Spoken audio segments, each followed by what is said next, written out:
It is not the dizziness that is a problem. It is not the headache that is a problem. It is not the racing heart.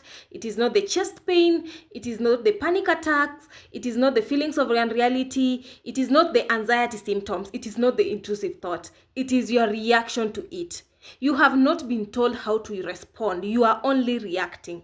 Claire Weeks mentioned this in her book very clearly. The first fear, we call this the first fear. What is the first fear? Whatever you're struggling with to make it go away, that is not the problem, because already you are in this disordered cycle of anxiety. Whatever happened, happened. Whether it's a panic attack, whether it's weed, whether it's a life event, that one happened. And already you are in this cycle. It's like being bitten by a snake, and instead of you looking for ways to treat this, like this bite by a snake, you are busy chasing the snake. That, okay, why did it bite me? I want to find the snake.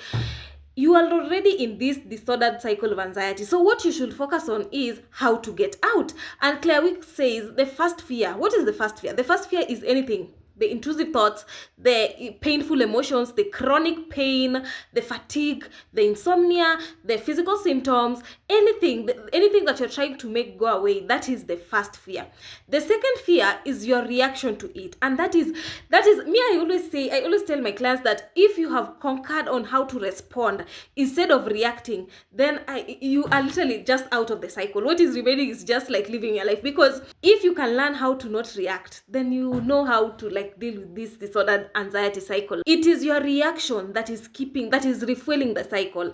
And don't blame yourself, because that's it. Anxiety symptoms are scary. They are debilitating. You want them gone. That's why you're reacting with Googling, with taking meds. You are reacting to visiting the hospitals, checking your blood pressure, all those things that you do to try and make it go away.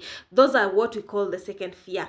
So don't blame yourself, because anxiety is debilitating. It is scary. You want it gone. That's just how even I behaved. But once I learned how anxiety works, once I learned that it is my reaction to it that is keeping me in the cycle, that is fueling the cycle. I was the one standing on the way. Your nerves want to recover. Your nerves want to recover as bad as you want to recover, but you are the one standing on the way with your reaction to these anxiety symptoms. Then the subconscious part of the brain takes a screenshot of the reaction that you're putting in. That reaction is what the subconscious part of the brain takes a screenshot. So because it sees you reacting in panic, because it sees you reacting in fear, the amygdala, which is the part of the brain that is responsible for releasing the stress hormones, it releases more adrenaline. And what is the consequence of more adrenaline? What is the consequence of more stress hormone? What is the consequence of cortisol?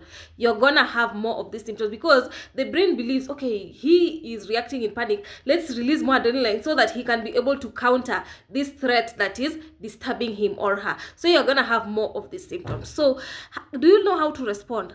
Stop reacting and start responding.